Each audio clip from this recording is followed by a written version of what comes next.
Hello there, we meet again on 7Edition. I'm Xantia Rohaizad and these are the headlines. Only 12% of Rumah Selangorku applicants received their first housing loan.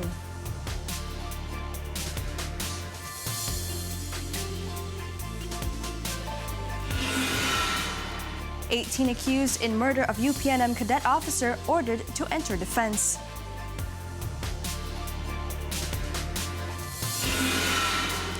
And Afghanistan highway blast leaves over 30 dead.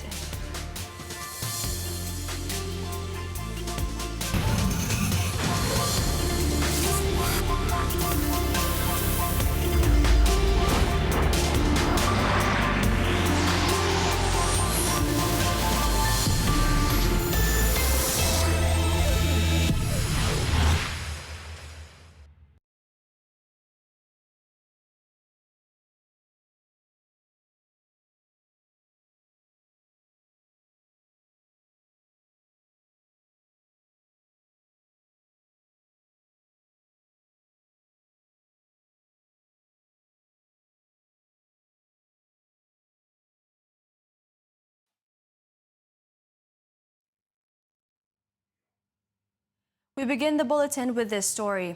A total of 190,000 applications were received from young Malaysians who dream of owning their first house under the Rumah Selangorku scheme since its launch in 2014. However, strict housing requirements resulted in just 12% or 24,000 applicants being successful in getting the loans to purchase these houses. Sekarang ni kita mencari pihak bank yang lain. Sebelum ni kita pernah berbincang dengan ada sebuah bank, tapi kita juga mencari funder ataupun bank-bank yang lain yang menawarkan pembiayaan bagi mereka-mereka yang selama ini sukar untuk mendapat pembiayaan daripada bank. Ya, mereka sebenarnya dari segi syarat kelayakan untuk dapat rumah Selangorku ini memang layak, tapi hanya bank telah menetapkan syarat yang sangat ketat. For the first 6 months of this year, the Selangor government has approved 255 Rumah Selangorku projects. To resolve the housing issue in Selangor, the state government is discussing with the Housing and Local Government Ministry to introduce the rent-to-own scheme in the state. The scheme, which will be launched in September, will cater to young people earning below 3,000 ringgit a month to buy houses priced at 300,000 ringgit. This means the buyers will not need to have to pay a deposit but can rent a unit first. After 5 years, their financial status will be reviewed on whether they are eligible to buy the house.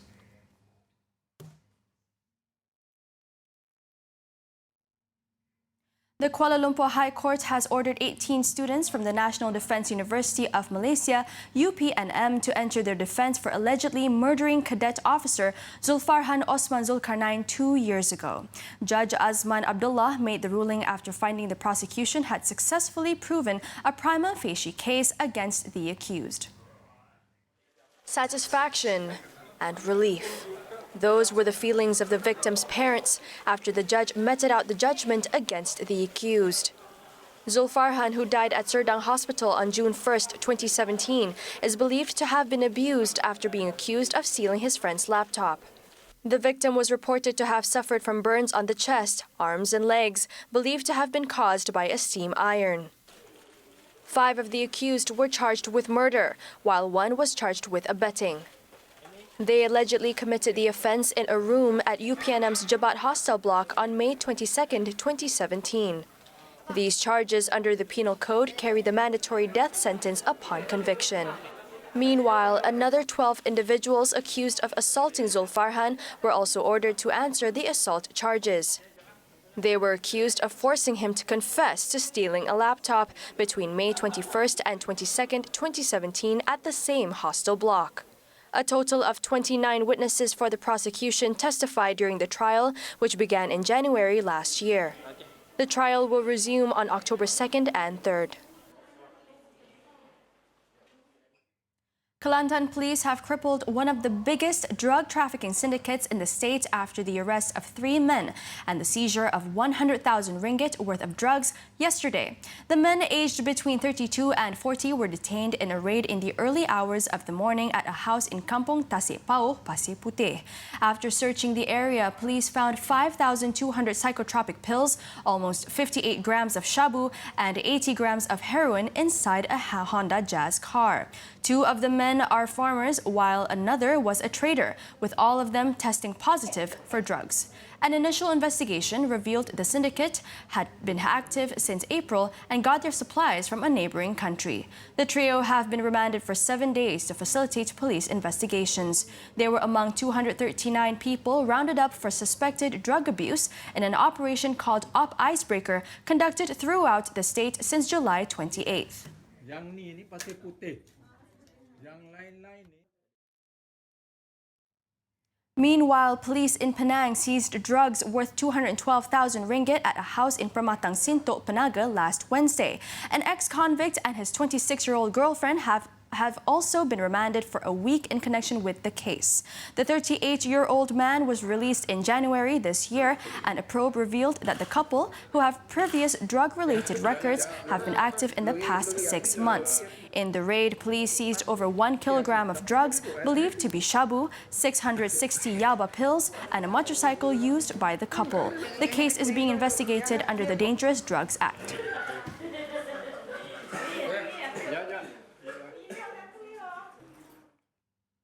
Police are tracking down 4 men after they made off with 700,000 ringgit worth of jewelry from a goldsmith shop in Bandar Sri Putra, Bangi last night. The suspect came in armed, 3 with hammers, while another with a pistol on watch outside. According to the police, the robbery occurred at a hypermarket when there were at least 3 store employees and 6 customers, including a child inside.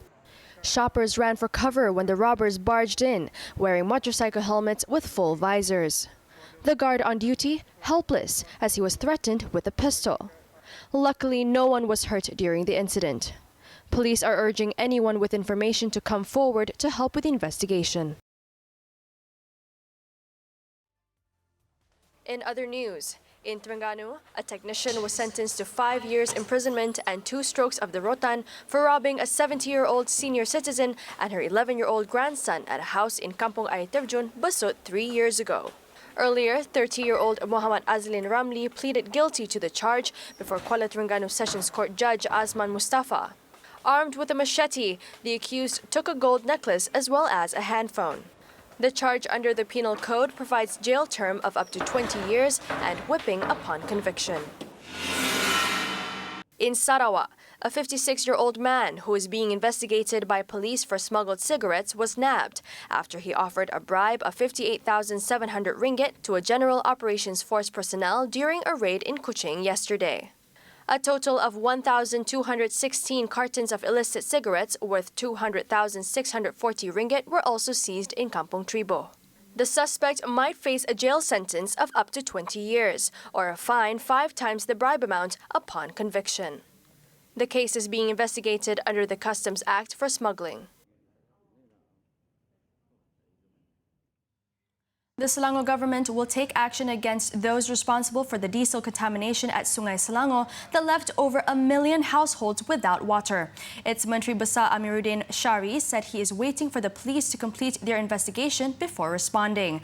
The Sungai Tua assemblyman earlier stated he still has not ruled out sabotage at the diesel pontoon based on his observations. However, Inspector General of Police Datuk Sri Abdul Hamid Badur has ruled out foul play and said the spill was likely due to negligence by the firm hired by the state to clean up the river. The police also arrested a pontoon manager as well as a worker over the pollution.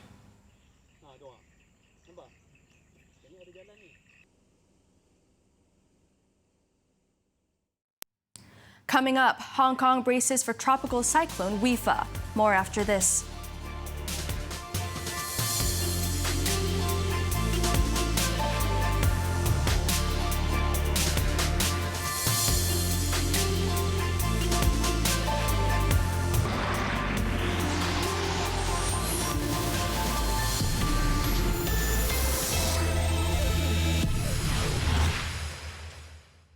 We're back with foreign news. Hong Kong braced itself for tropical cyclone Wifa on Wednesday as the city's observatory issued a number 8 storm signal. This indicates higher wind speeds of 63 to 117 kilometers per hour and gusts may exceed 180 kilometers per hour.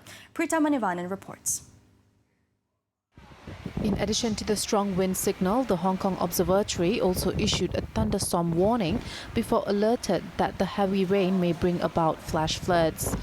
The Education Bureau announced that all schools were suspended on Wednesday.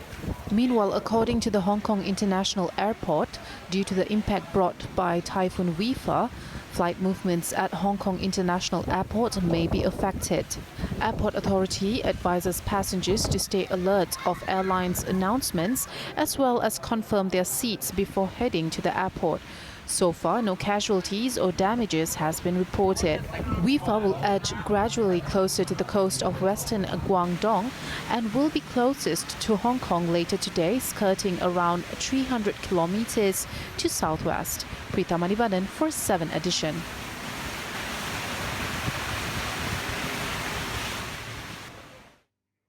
Dozens of civilians, mainly women and children, were among at least 35 killed in western Afghanistan on Wednesday when the bus they were traveling on hit an improvised explosive device. The passenger bus traveling on the Kandahar-Herat highway struck a Taliban roadside bomb, which also left 27 others wounded. According to authorities, the bomb was freshly planted by the Taliban insurgents to target Afghan and foreign security forces. However, there was no immediate confirmation from the Taliban that it was behind the attack.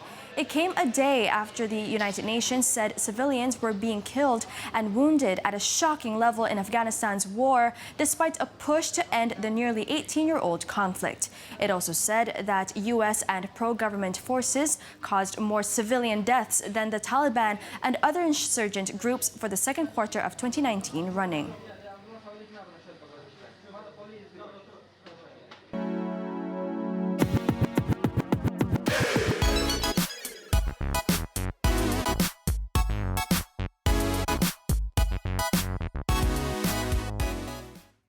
It's time for our daily segment, Clickbait, for what's trending and making rounds in the cyber world today. It's a dog-eat-dog world out there, but 2 furry good boys have not let that stop them from working hard and reaching their full potential. Last Tuesday, a Twitter thread went viral with videos of the canines spotted to be attending classes at Labuan Matriculation College, which accumulated over 218,000 views. In the viral thread, the college students detailed on how the canines went about their daily routine to achieve a higher education. First things first, it's important to not skip class, even if you've entered the wrong one. Latecomers always make quite an entrance when looking for an empty seat, but at least this little guy did not forget to wear his socks to class. If it's your turn to do a presentation, be sure to always give it your best, even if no one takes you seriously. The diligent pooch was even spotted heading to the library to brush up on its studying, while its buddy was seen exhausted from all those books. But whether on your own or with friends, always remember to take a break from studying and chill. Several witnesses have since attested to the canines' class attendance, with some even saying that they made great students. It turns out that the dogs are actually strays who would frequently hang out with the students in the college. Now updated as of 7 p.m., here are the top trending topics and searches on the internet today.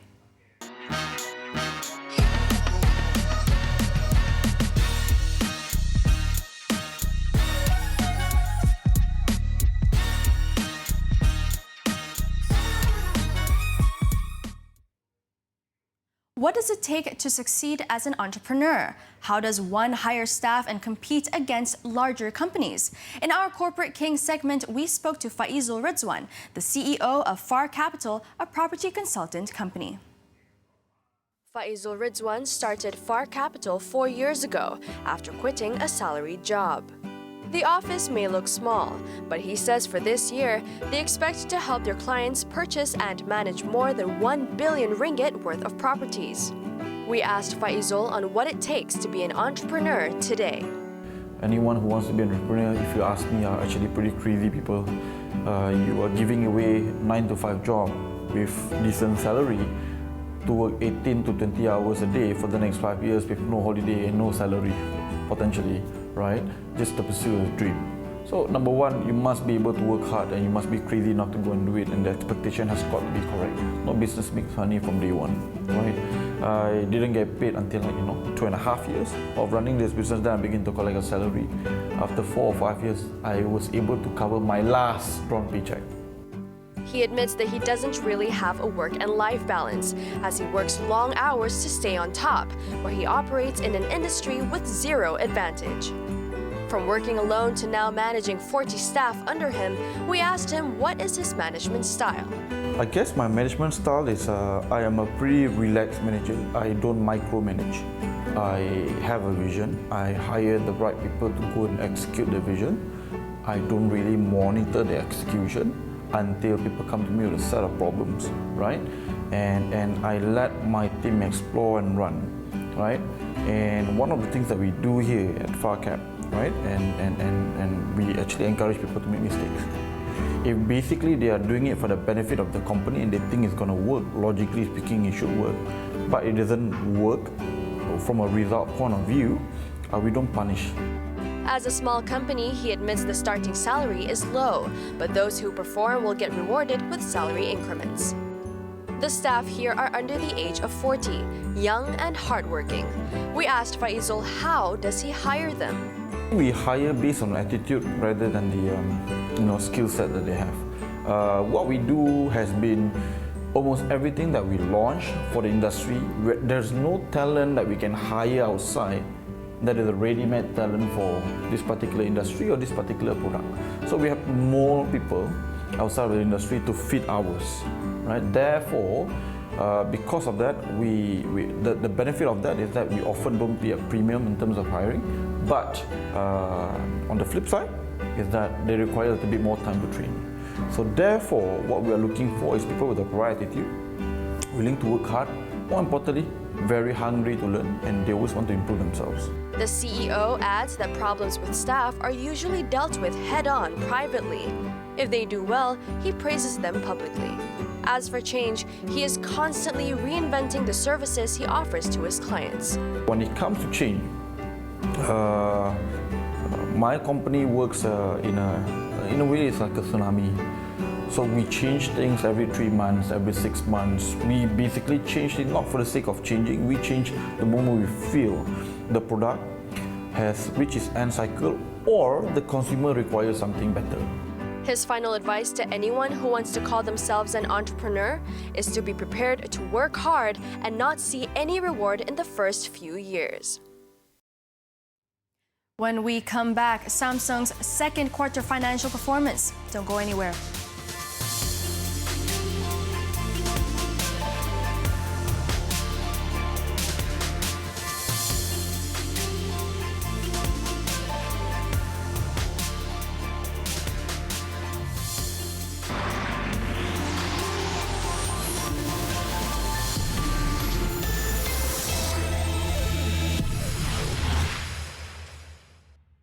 Thanks for staying with us. The Malaysian Institute of Economic Research, MIER, has proposed for a liberalized Malaysian market in a bid to boost private investment in the country. Its chairman, Tan Sri Kamal Saleh, said the government must inject enough incentives into the market to fuel Malaysia's declining private investment scene. Well, they have to provide enough incentives. They have to free the market. They have to make sure that there are no diversions by extra economic considerations. But so there's a lot of, for private investment, investors, there's a lot of wait and see. What direction is this government taking the economy? Slowly, confidence is returning. The fact that those criminal charges have been proffered against some of the wrongdoers, corruptors and so on, is helping to stabilize and change perception positively. So hopefully private investment will come in.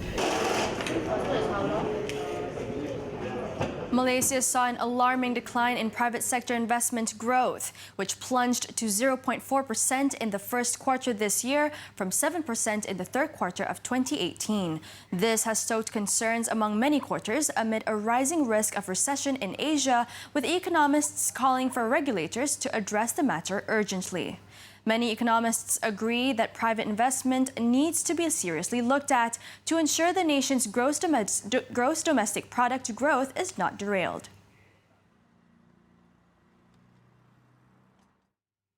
The world's biggest smartphone maker, Samsung Electronics' earnings dived 54% in the second quarter ended June, citing price declines in its memory chip business. The tech giant's $4.3 billion net profit was recorded on the back of a lower revenue of $47.5 billion, which dropped 4% from a year ago.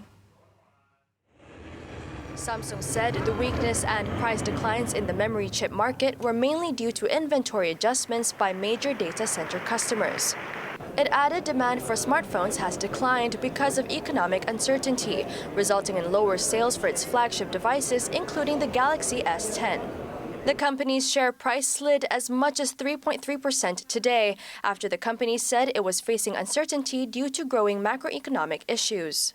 On the contrary, China's Huawei yesterday reported a 23.2% increase in revenue for the first half of 2019, despite facing political headwinds.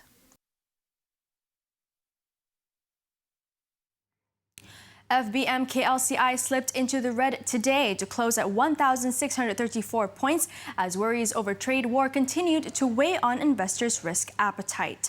The local bourse was dragged by subdued optimism over U.S.-China trade war resolutions after U.S. President Donald Trump criticized Beijing in a series of tweets ahead of the Federal Reserve's projected interest rate cut. Now, on to stocks to watch. Lux Chem Corporation Berhad has been trading flat year-to-date, underperforming the FBM Small Cap Index. This provides the stock with an upside potential backed by solid net cash position and positive cash flow generation. Next. Malayan Banking Berhad, Maybank boasts a dividend yield of circa 7%, which is 2 percentage points higher than its peers. Besides being a prime candidate for rotational yield play among the blue chips, Maybank is also less susceptible to foreign equity sell-off. And lastly, Tenaga Nasional Berhad, TNB, has proposed an internal reorganization of its businesses, which could be paving the way for a demerger exercise. The move could substantially boost the valuations of TNB's generation assets as a separately listed generation company.